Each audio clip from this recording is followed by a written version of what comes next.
Hello, gorgeous soul. Just before I take you to your 2021 astrology, I thought I'd introduce you to a new member of the family, Sir Barnabas Bear, who is one of the great things of 2020 to come along. I mean, Kiki, yeah, I don't know if she's so keen, but yeah. So we got two babies now.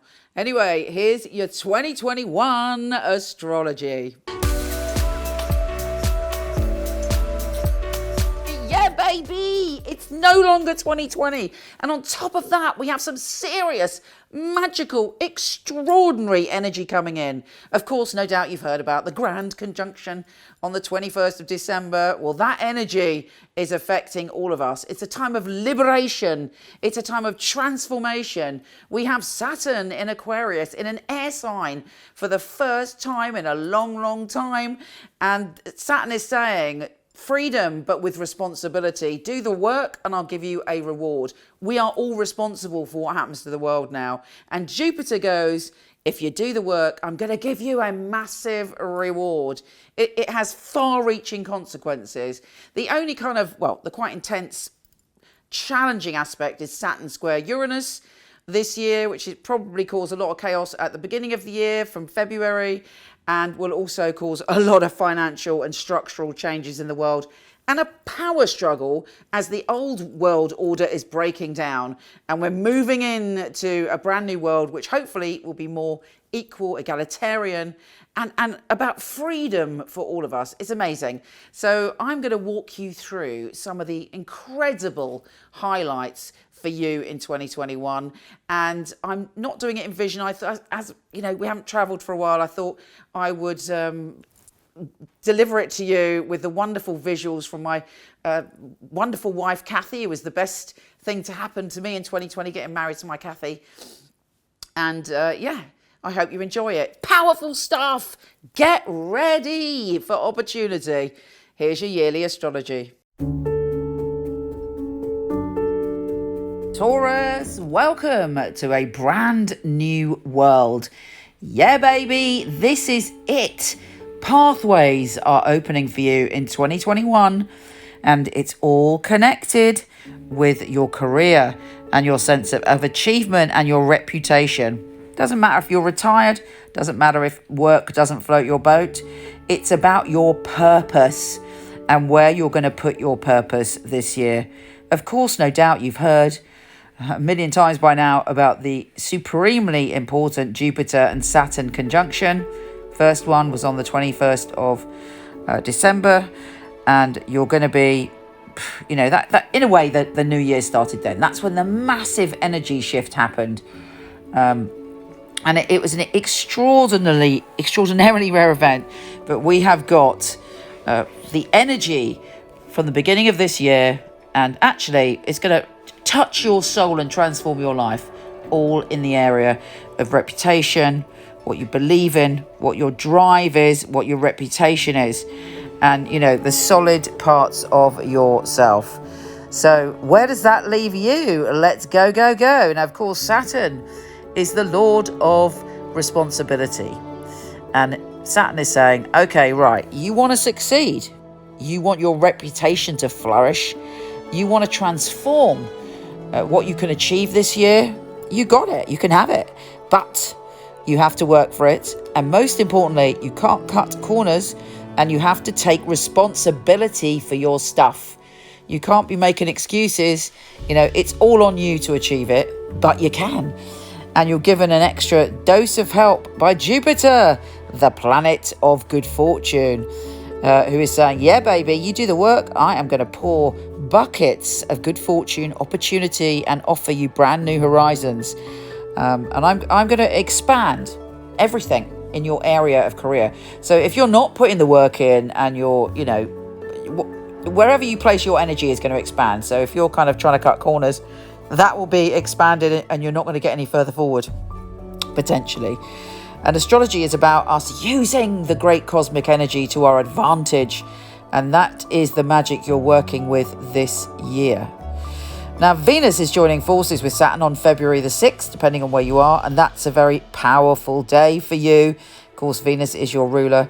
Also on February the 11th, Venus is conjunct Jupiter. So actually, February could be big breakthroughs for you, big potential, big opportunity. Also on April the 14th, Venus, the planet of love, enters your sign. So really, the first few months of the year, you can really get stuck in and head towards your goals.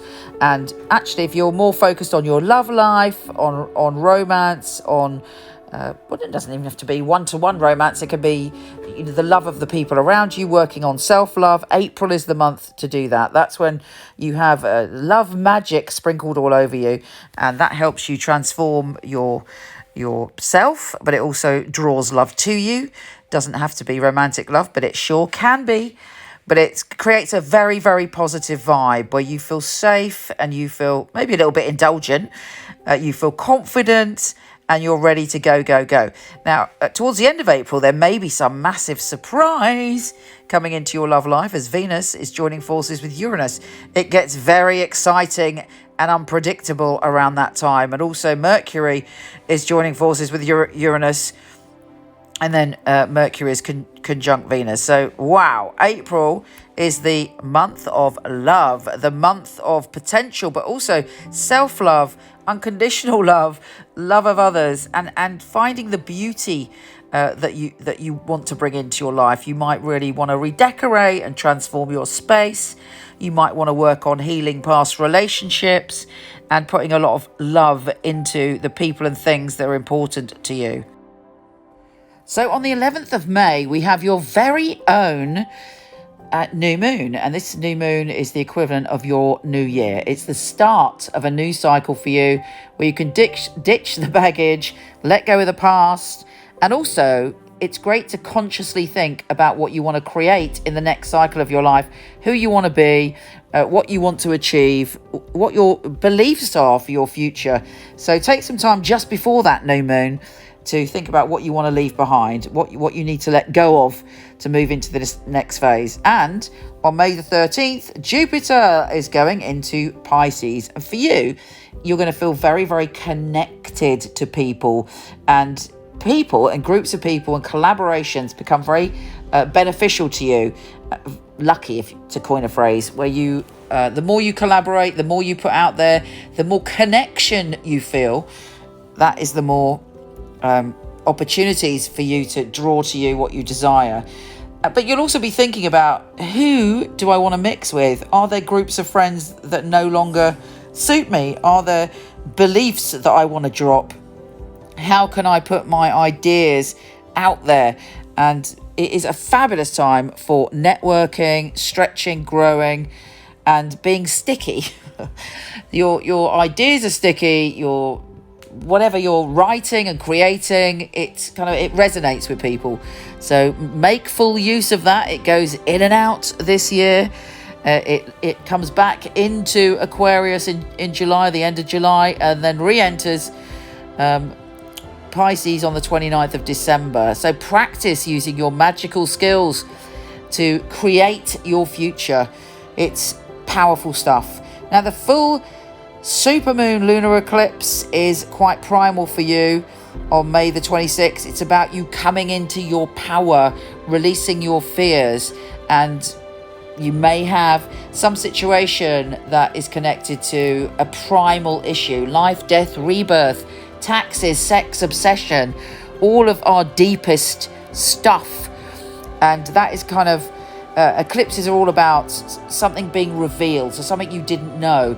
But the whole purpose of this is for you to use your intuition and understand what you need to do to fully feel powerful. There's also a new supermoon total solar eclipse in December, which you'll probably go through a process from that full moon to that new moon. And then after the new supermoon, heading into next year, you'll be on a whole different level of powerful. So, it is full on this year. The sun and moon are also opposing Uranus in your sign on November the 4th. So there is a part of you that's going to have to think about your personal relationships and what you want from them and how your personal relationships impact your identity. And when I say personal relationships, that's not just lovers, it's your one-to-one relationships, your friendships, your business dealings. Are you in your power in your relationship? Are you speaking your truth and expressing your unique soul? Uranus chucks a sort of surprise and exciting experience our way to give us the opportunity to change, to shake us up. You're probably getting used to that now because Uranus has really brought about some quite radical changes since they've been in your sign. Then on November the 4th, we have the new supermoon in Scorpio, and that's a time for you to balance your relationships and to have a new beginning and a new cycle when it comes to your intimate and romantic relationships. The full moon in Taurus on November the 19th is in your sign. That's quite an emotional time, but also if you kind of are planning something or you've been working towards something, it can also bring about a peak experience.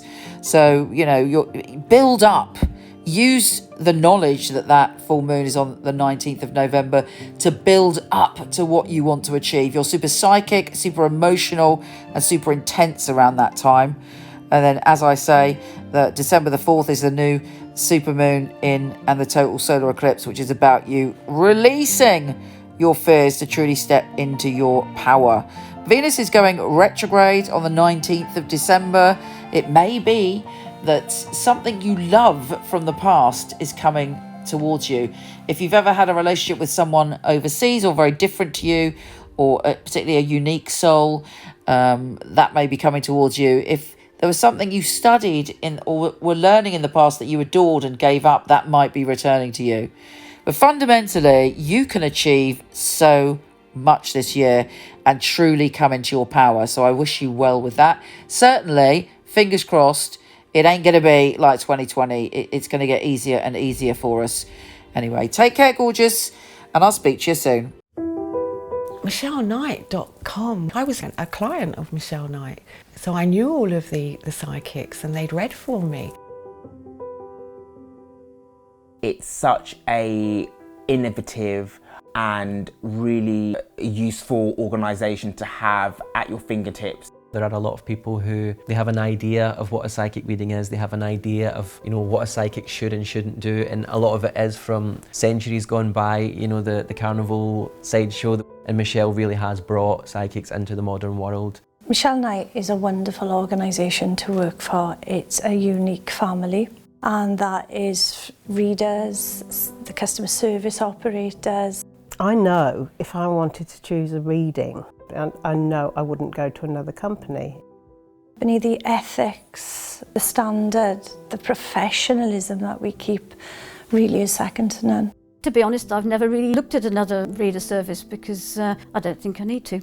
When I finally got a job, I pray that I will do well with all the tests that we go through. I was absolutely delighted. Well, the process of being employed with Michele Knight wasn't an easy one, which always makes it more rewarding when you do actually pass the 4 test readings that you have to go through before you're accepted. The interview process is actually reading for other people, reading for some of Michelle's staff as well. It's actually, what they're looking for, specifics. So surname, relatives, their names. They're looking for what happened 2-3 years ago in detail. To be sitting at home and then the phone rings and this beautiful distinctive voice, it's Michele Knight here, I'm ringing you for my test reading, is on the other end of the line, is scary. She really wants to know that her clients are getting validations. You get a sense that everybody running it is on the ball. The flexibility we get as readers, well, it's just great. I do love the freedom of when I can work and when I can have a break. Michele Knight family are amazing, really flexible, very supportive. It's like working for no other. It's authentic, that's a big thing, it's authentic. She genuinely cares about her readers and about the people that we read for, so it's inclusive. I love working for MicheleKnight.com. They're great people, it's a great energy there. She really cares about her readers getting the best, and she really cares about the clients coming and walking away, and feeling like they got what they came for. Working with Michele Knight, I know that I've got professional backup and I know that the clients are looked after very well as well. Michele's very involved with her readers personally. If you need information, you need anything from her, she will reply personally. I just love being part of a unique team, one of the most unique companies that I've ever come across.